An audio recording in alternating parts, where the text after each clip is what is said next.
Saya Alif Syahul Munir, semester 3 kelas MPI Eksekutif Karyawan semester 3. Baik, di sini akan menjelaskan tentang staffing menurut Sulistyo Basuki merupakan keseluruhan fungsi personil yang mencakup A. Kesempatan kerja dan pelatihan karyawan, dan B. Pemantapan lingkungan kerja yang menyenangkan untuk melaksanakan tugas. Selanjutnya, tujuan staffing masih menurut Sulistyo Basuki, tujuan staffing adalah menempatkan karyawan yang efisien dalam jumlah yang cukup, yang masing-masing mampu melaksanakan tujuan perpustakaan. Perlu dikembangkan lingkungan yang memadai sehingga karyawan merasa mampu mengembangkan kemampuan mereka sebaik mungkin. Filosofi perpustakaan, kebijakan, dan prosedur menyangkut program staffing perlu dipahami dan dilaksanakan sebaik mungkin pada semua tingkat manajemen.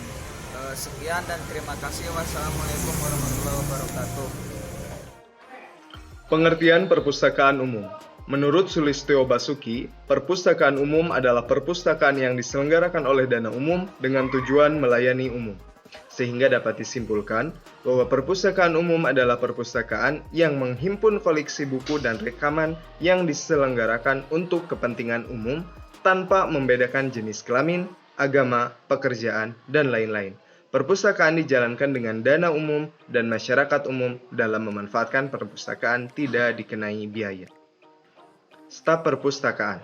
Staf perpustakaan menurut Sulistyo Basuki dibagi ke dalam kelompok A. Profesional, B.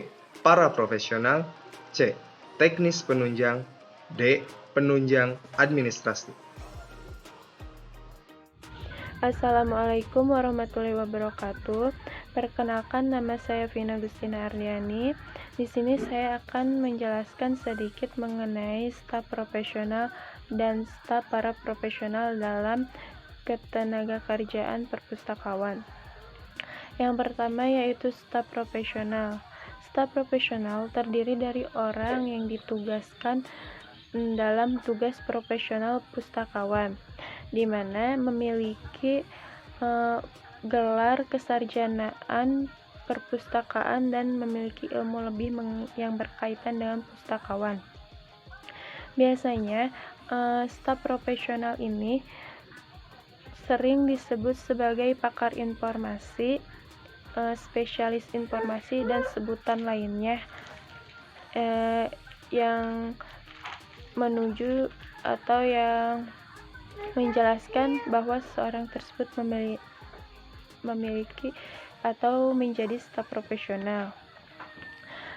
Kadang tenaga profesional ini dibagi menjadi beberapa bagian, yaitu sebagai staf atau asisten profesional, tugas profesional junior, dan tugas profesional senior. Untuk tugas staf profesional itu sendiri yaitu mencakup pemilihan buku, pencatatan buku, klasifikasi buku, pengkatalogan, pengindeksan, pembuatan abstrak, terus pembuat jasa referensi, dan pencatatan. Yang kedua adalah staf paraprofesional. Untuk menjadi staf paraprofesional, seseorang harus memiliki sertifikat setingkat diploma 2 atau lebih. Yang dimana tugas staf paraprofesional ini mencakup penyusunan slip pemilihan buku setelah pemilihan dilakukan oleh pustakawan ataupun pakar subjek, pemesanan buku, pencatatan majalah, pengetikan, penggandaan kartu katalog, dan yang lainnya. Mungkin itu yang dapat saya paparkan. Kurang lebihnya mohon maaf. Wallahul muwaffiq ila aqwamit thoriq. Wassalamualaikum warahmatullahi wabarakatuh. Assalamualaikum warahmatullahi wabarakatuh. Perkenalkan, nama saya Dede Ulfah Munirah Aziz dari Prodi MPI Eksekutif 3. Nah, di sini saya akan menjelaskan tentang staf penunjang dan staf tenaga. Nah, teknis penunjang merupakan tenaga perpustakaan yang berpendidikan SLTA ke bawah dengan pendidikan kepustakawanan 1 tahun atau kurang. Nah, adapun tugasnya yaitu mereka membantu pelaksanaan para profesional dan sebisa mungkin mereka harus bisa meningkatkan kemampuan mereka melalui kursus, bisa pelatihan, juga pendidikan berkesinambungan ataupun pendidikan formal. Nah, untuk selanjutnya yaitu staf penunjang atau biasa disebut dengan staf administrasi. Sifat dari tugas tenaga penunjang tidak berbeda jauh dengan tenaga sejenis kantor lainnya. Sama ya, yaitu ada sekretaris, biasa bertanggung jawab mengurus tentang berkas pribadi atau dokumen rahasia. Yang kedua ada tenaga urusan keuangan atau biasa disebut dengan bendahara. Tugasnya yaitu menggaji karyawan, seperti itu. Yang ketiga ada tenaga pengetikan, ya, dan yang keempat ada pengelolaan rumah tangga perpustakaan atau biasa disebut dengan housekeeping, seperti itu. Nah, mungkin itu saja dari saya. Mohon maaf apabila banyak kesalahan ataupun masih sedikit materi yang saya sampaikan karena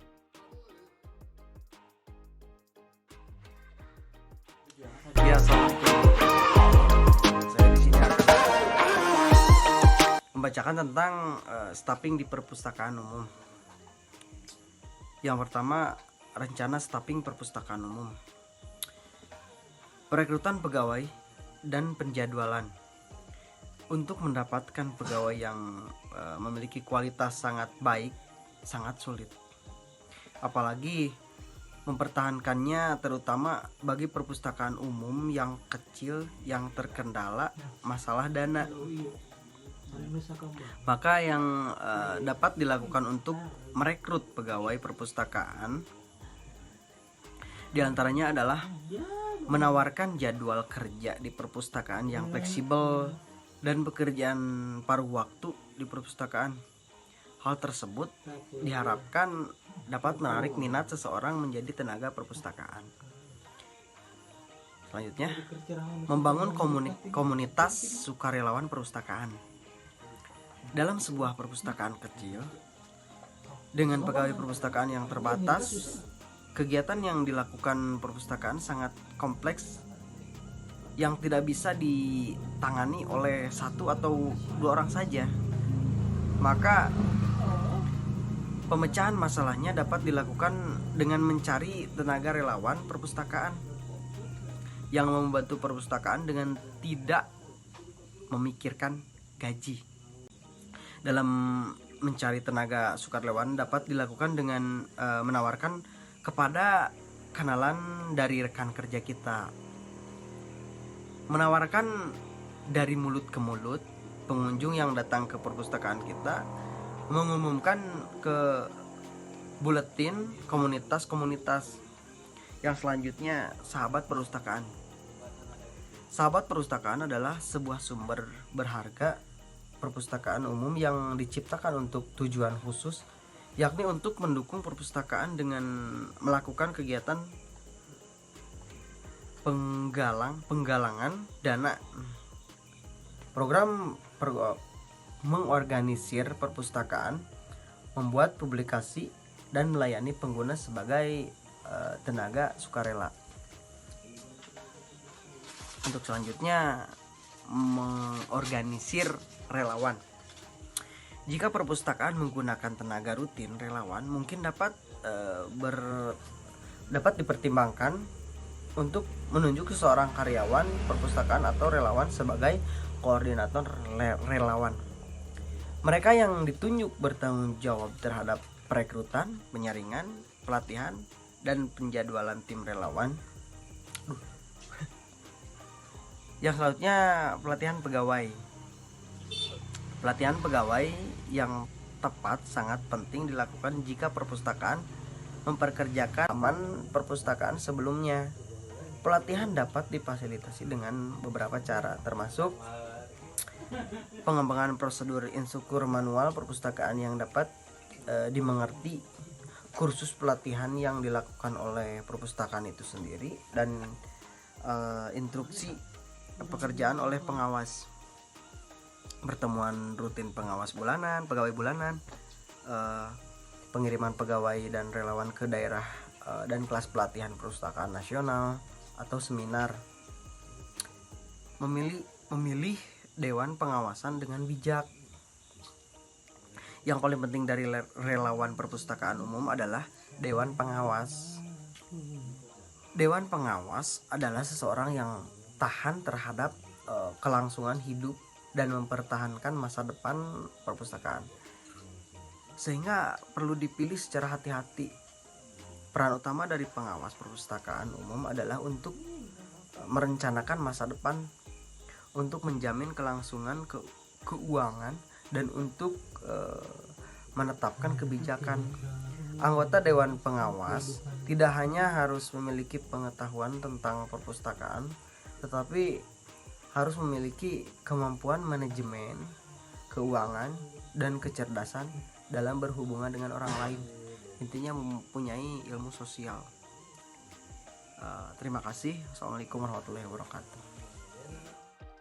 Bismillahirrahmanirrahim. Assalamualaikum warahmatullahi wabarakatuh. Saya Gita Puspita, mahasiswi Manajemen Pendidikan Islam Stitnu Al-Farabi Pangandaran, kelas karyawan semester 3, mata kuliah Manajemen Perpustakaan oleh Bapak Yana Suryana S.Hum M.Hum. Di sini saya akan memaparkan sedikit tentang rencana staffing perpustakaan umum. Dibagi menjadi beberapa bagian. Yang pertama yaitu mengorganisir relawan. Jika perpustakaan menggunakan tim relawan yang rutin, harus dipertimbangkan untuk menunjuk pegawai atau relawan sebagai koordinator relawan. Mereka yang ditunjuk bertanggung jawab atas pelatihan, perekrutan, penyaringan, dan penjadwalan tim relawan. Yang kedua yaitu pelatihan pegawai. Pelatihan pegawai sangat penting dilakukan jika perpustakaan mempekerjakan pegawai atau relawan tanpa pengalaman perpustakaan sebelumnya. Cara pelatihannya pun dapat dilakukan dengan berbagai cara. Misalnya, yang pertama, instruksi oleh perpustakaan itu sendiri yang dapat dan mudah dipahami. Yang kedua, kursus yang dilakukan oleh perpustakaan itu sendiri, serta instruksi pegawai oleh pengawas. 3. Pertemuan rutin pegawai bulanan. Dan yang keempat adalah pengiriman karyawan atau relawan ke daerah dan kelas pelatihan nasional serta seminar. Dan poin atau bagian selanjutnya yaitu memilih dewan pengawas dengan bijak. Dewan pengawas itu adalah sesuatu yang sangat penting. Dewan pengawas adalah seorang yang tahan terhadap lingkungan dan mempertahankan masa depan perpustakaan, sehingga dipilihnya pun harus secara hati-hati. Dewan pengawas perpustakaan tidak hanya harus mampu mengetahui tentang perpustakaan saja, tapi juga harus berpengetahuan tentang manajemen, keuangan, serta hubungan baik dengan orang lain. Nah, dan yang kedua adalah perekrutan atau seleksi pegawai. Rekrutmen merupakan dua komunikasi. Saya ulangi lagi. Rekrutmen merupakan komunikasi dua arah, di mana pelamar-pelamar ingin mengetahui secara akurat bagaimana rasanya menjadi anggota atau bekerja di organisasi bersangkutan. Sedangkan organisasi-organisasi ingin mengetahui secara akurat apakah pelamar-pelamar ini bisa dan pantas jika suatu saat diangkat menjadi pegawai. Nah, kali ini pertanyaan-pertanyaan yang dapat diajukan kepada pelamar-pelamar atau calon pegawai adalah sebagai berikut. Misal, yang pertama, ketika Anda berjalan di gedung perpustakaan, apa yang membuat Anda terkesan? 2. Apakah Anda memiliki ide untuk mengubah bagian interior gedung perpustakaan? 3. Apakah Anda memiliki usul untuk memperbaiki bagian eksterior gedung perpustakaan? 4. Apa yang dapat kami lakukan untuk membuat Anda terkejut? 5. Apa yang seharusnya tidak kami lakukan? 6. Apakah Anda pernah mengunjungi website perpustakaan kami? Apa yang membuat Anda terkesan? Mungkin itu saja yang dapat saya sampaikan, kurang lebihnya mohon dimaafkan. Wassalamualaikum warahmatullahi wabarakatuh. Assalamualaikum warahmatullahi wabarakatuh. Perkenalkan, nama saya Isi Teresa. Saya akan melanjutkan materi dari teman saya, yaitu perekrutan dan seleksi pegawai. Sumber merekrut dibagi menjadi dua, yaitu perekrutan eksternal dan perekrutan pegawai internal. Yang pertama, perekrutan pegawai eksternal dibagi menjadi 7. Yang pertama, lembaga pendidikan. Yang kedua, teman atau anggota keluarga karyawan. Yang ketiga, lamaran. Dan yang keempat, agen tenaga kerja. Yang kelima, karyawan perusahaan lain. Yang keenam, asosiasi profesi. Dan yang ketujuh, outsourcing. Yang kedua yaitu pegawai internal. Pegawai internal dibagi menjadi 4. Yang pertama, promosi. Dan yang kedua, transfer atau rotasi. Yang ketiga, pengkaryaan karyawan kembali. Yang keempat, kelompok kerja sementara atau karyawan kontrak atau temporer. Seleksi pegawai. Seleksi ini biasanya dengan menggunakan metode guna mendapatkan tenaga perpustakaan yang cocok atau sesuai pada umumnya. Prosedur seleksi ini adalah pengisian formulir, tes wawancara, atau referensi. Pelatihan yang dilakukan kepada pegawai perpustakaan ditekankan pada pelatihan teknis maupun non-teknis perpustakaan, seperti halnya pelatihan otomasi perpustakaan dan pelatihan keterampilan perpustakaan dalam melayani perpustaka. Pelatihan pegawai perpustakaan dapat dilakukan dengan beberapa cara sebagai berikut. Yang pertama, pengisian pegawai perpustakaan untuk melakukan pelatihan. Yang kedua, lokarya atau workshop. Yang ketiga, pengiriman perpustakaan untuk menghadiri seminar-seminar tentang perpustakaan. Yang keempat, mendatangkan tenaga ahli untuk memberikan pelatihan kepada pegawai perpustakaan dalam bidang tertentu. Misal pelatihan otomasi perpustakaan, program WDSIS. Mungkin cukup sekian yang dapat saya jelaskan. Yang selanjutnya akan dilanjutkan oleh rekan saya. Wabillahi taufiq wal hidayah. Wassalamualaikum warahmatullahi wabarakatuh. Bismillahirrahmanirrahim. Assalamualaikum warahmatullahi wabarakatuh. Perkenalkan, nama saya Putri Nurlela Sari. Saya dari Prodi Manajemen Pendidikan Islam Eksekutif semester 3. Di sini saya akan melanjutkan materi dari rekan saya, dan materi yang akan saya paparkan atau materi yang akan saya jelaskan yaitu mengenai pelatihan dan pengembangan pegawai. Materi yang akan saya bahas yang pertama yaitu mengenai pengembangan pegawai. Pada umumnya, pegawai dikembangkan dengan metode on the job ataupun dengan menggunakan metode off the job. Metode on the job yang bisa digunakan yang pertama, coaching, di mana atasan memberikan bimbingan dan pengarahan langsung kepada bawahan dalam pelaksanaan pekerjaan rutin mereka. Yang kedua, plan progression atau pemindahan pegawai pada saluran-saluran yang ditentukan melalui tingkatan-tingkatan organisasi yang berbeda. Yang ketiga, rotasi jabatan, pemindahan melalui jabatan-jabatan yang bermacam-macam dan berbeda-beda. Yang keempat, penugasan sementara, di mana bawahan ditempatkan pada posisi manajemen tertentu untuk jangka waktu yang telah ditentukan. Yang kelima, sistem-sistem penilaian prestasi formal.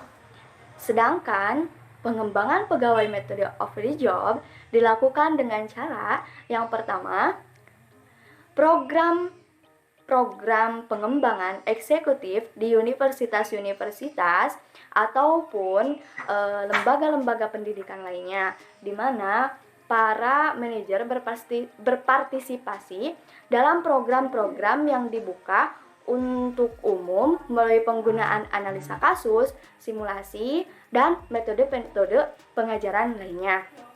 Yang kedua, latihan laboratorium, di mana orang belajar menjadi sensitif atau peka terhadap orang lain, lingkungan, dan sebagainya. Yang ketiga, pengembangan organisasi yang menekankan perubahan, pertumbuhan, dan pengembangan keluhan organisasi. Yang keempat, penilaian pelaksanaan kerja. Dan untuk materi yang selanjutnya adalah memberi penghargaan terhadap pegawai atau recognizing staff. Di sini banyak sekali perpustakaan umum yang memiliki keterbatasan dalam memberikan penghargaan bagi pegawai perpustakaannya. Bagaimanapun, seorang manajer perpustakaan harus memberikan berbagai hal untuk menghargai kinerja pegawainya, sehingga pegawai perpustakaan dapat nyaman bekerja.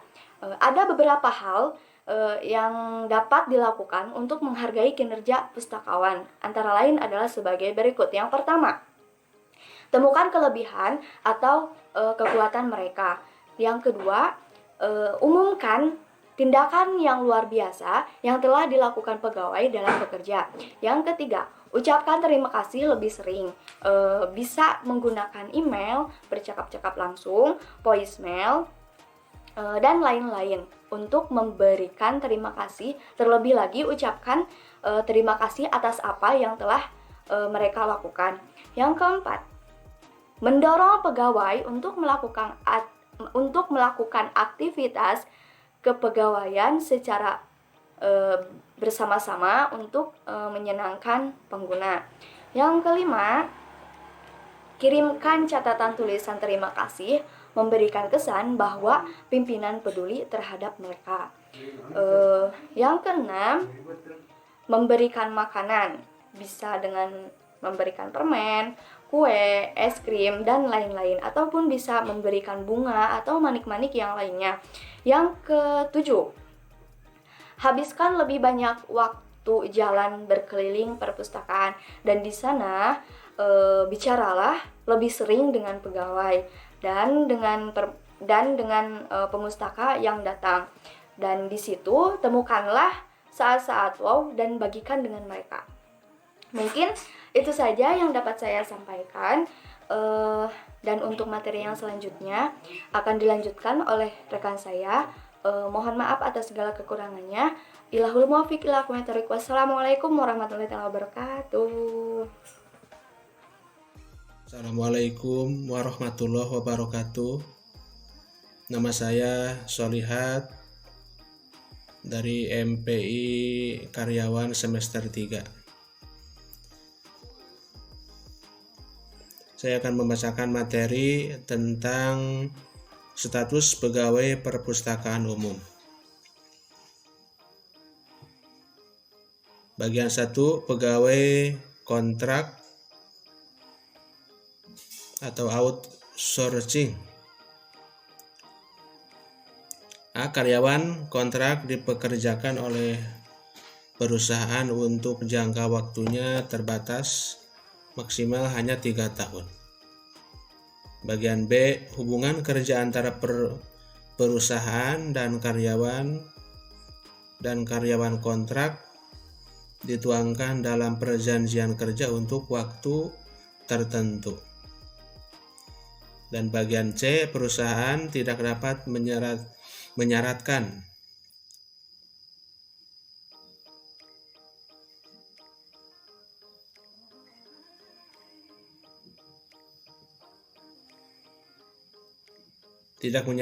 adanya masa percobaan. Bagian D, status karyawan kontrak hanya dapat diterapkan untuk pekerjaan tertentu yang menurut jenis dan sifat atau kegiatan pekerjaannya akan selesai dalam waktu tertentu, yaitu diantaranya pekerjaan yang sekali selesai atau yang sementara sifatnya.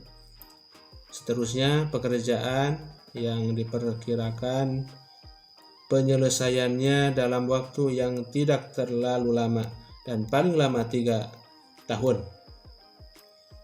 Seterusnya, pekerjaan yang bersifat musiman atau pekerjaan yang berhubungan dengan produk baru, kegiatan baru atau produk tambahan yang masih dalam percobaan atau penjajakan. Seterusnya, untuk pekerjaan yang bersifat tetap tidak dapat diberlakukan status karyawan kontrak. Demikian yang materi yang saya bisa bacakan. Mohon maaf bila masih banyak kekurangan dan penjelasan pun tidak sempurna.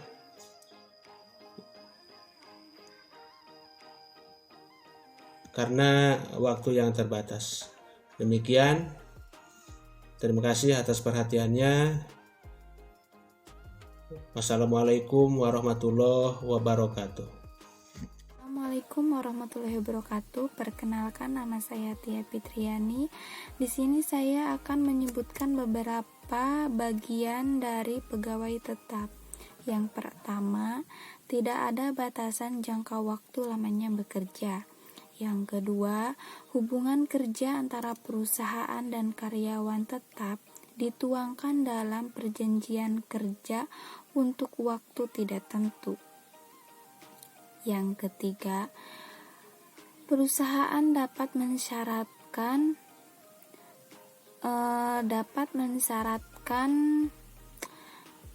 masa percobaan maksimal 3 bulan. Yang keempat, masa kerja dihitung semenjak masa percobaan. Yang terakhir, jika terjadi pemutusan hubungan kerja bukan karena pelanggaran berat atau karyawan mengundurkan diri, karyawan tetap mendapatkan uang pesangon, uang penghargaan masa kerja, atau uang bagi karyawan yang bekerja minimal 3 tahun, dan uang penggantian hak sesuai dengan undang-undang yang berlaku. Kesimpulannya, perpustakaan umum digunakan untuk kebutuhan masyarakat umum. Isi informasi dari koleksi juga bersifat umum dalam pelaksanaan yang diupayakan agar kebutuhan informasi masyarakat dapat terpenuhi. Untuk memenuhi kebutuhan informasi diperlukan beberapa kegiatan di perpustakaan, yaitu dikenal dengan manajemen perpustakaan. Salah satu manajemen perpustakaan yang penting adalah staffing. Hampir sebagian besar kegiatan di perpustakaan umum membutuhkan tenaga dari pegawai perpustakaan yang bertugas untuk melakukan pengadaan bahan pustaka, mengelola, mengatur koleksi bahan pustaka, dan sebagainya. Staffing di perusahaan umum meliputi kegiatan antara lain rekrutmen pegawai perpustakaan, melatih pegawai perpustakaan, memberi penghargaan terhadap pegawai. Dengan adanya staffing di perpustakaan, maka diharapkan perpustakaan dapat memilih orang-orang terbaik yang akan ditempatkan menjadi pegawai perpustakaan, memberikan pelatihan pegawai perpustakaan atau pustakawan, sehingga dapat bekerja secara maksimal nantinya. Dan untuk meningkatkan kemampuan serta keahlian pegawai dalam mengelola perpustakaan. Sekian, terima kasih.